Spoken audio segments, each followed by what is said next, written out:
Hiya, and welcome to the Teen Whisperer, the podcast for mums of daughters aged 9 to 25 who are trying their best to figure out this whole, teenager thing without completely losing the plot.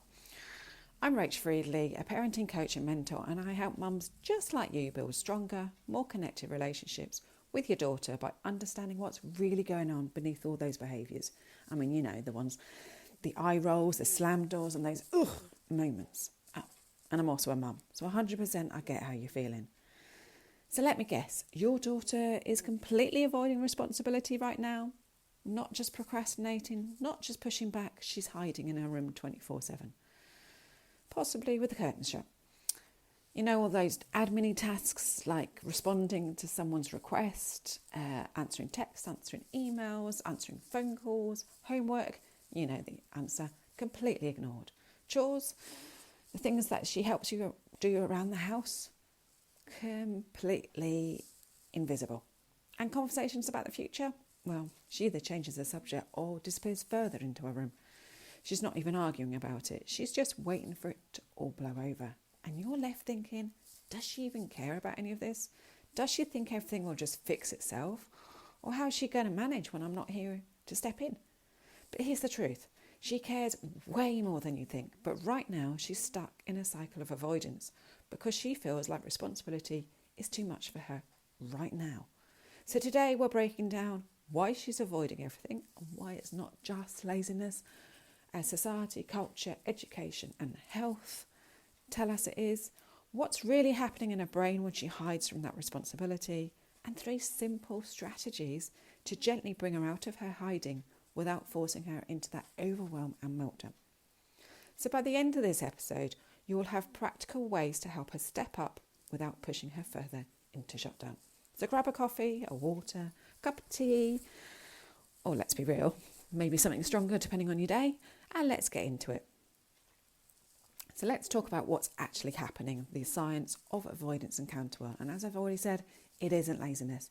This isn't her trying to make your life difficult. This is her brain's way of coping with overwhelm and keeping her stuck in her comfort zone.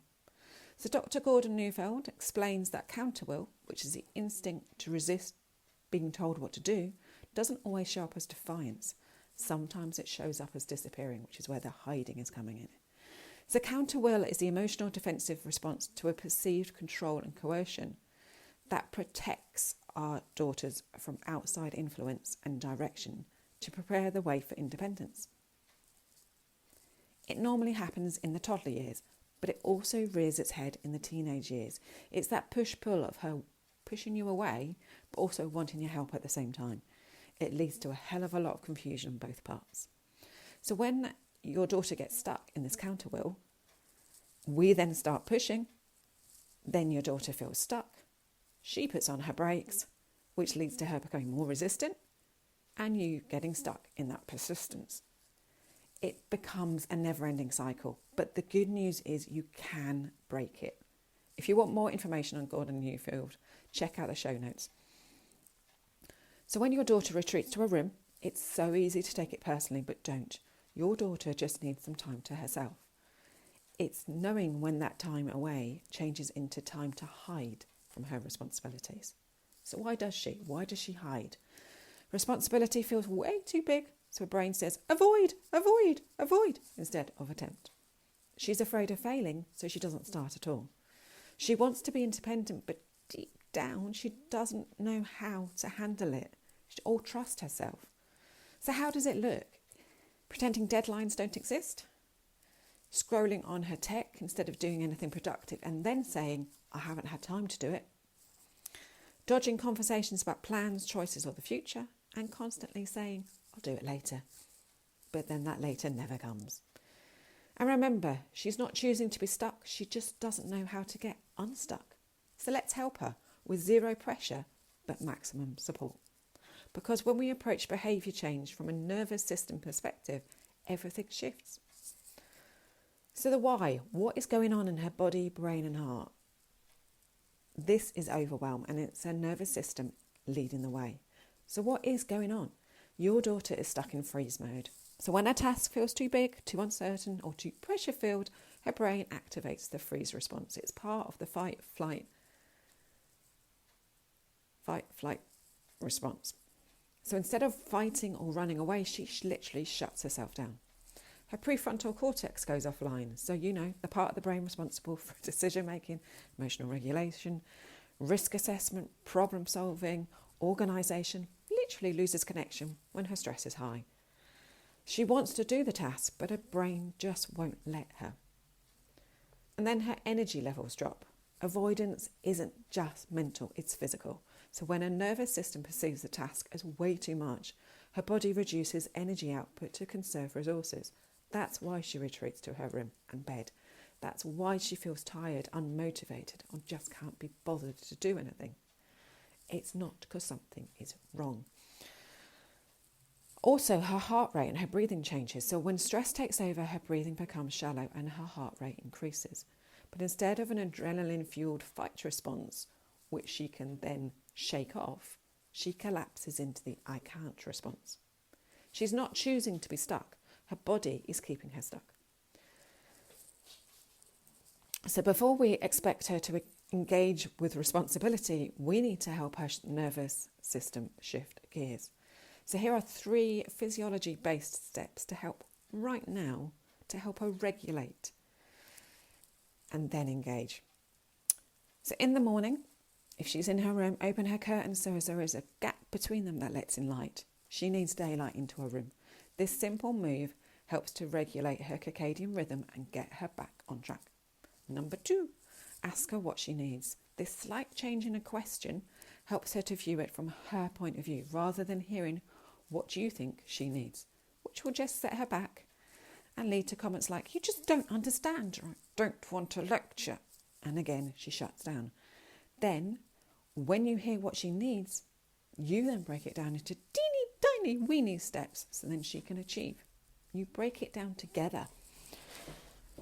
If she makes her needs way too big, she'll feel that fear of failure again and instantly shut down.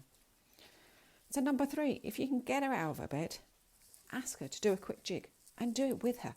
Make it silly and fun and do it to music. That way she's more likely to do it. So when I say a quick jig, I literally mean shaking your entire body. This shifts her out of that freeze response and back into that response. Also gives her brain something to focus on and awakens her entire system. So if something feels too overwhelming, she won't even try. So let's make starting feel ridiculously easy with these 3 teeny weeny steps.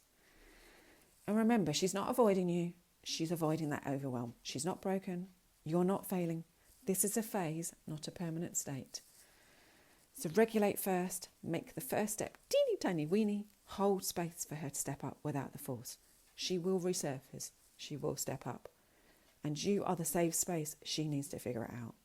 So if you want more support and this episode resonated with you, I've got something really exciting that will help you even more. Come and join us at WTF. Yep, great name, isn't it? Because let's be honest, there are a lot of WTF moments when parenting our daughters. But here's what it really stands for. What's the feeling? Because moods aren't just moods, they're messages. This isn't a course, it's not a program, and it's a community for you. It's a space for mums who get it, who stood exactly where you are right now. A place where we talk about all this stuff openly, without shame, without judgment, without pretending everything's fine.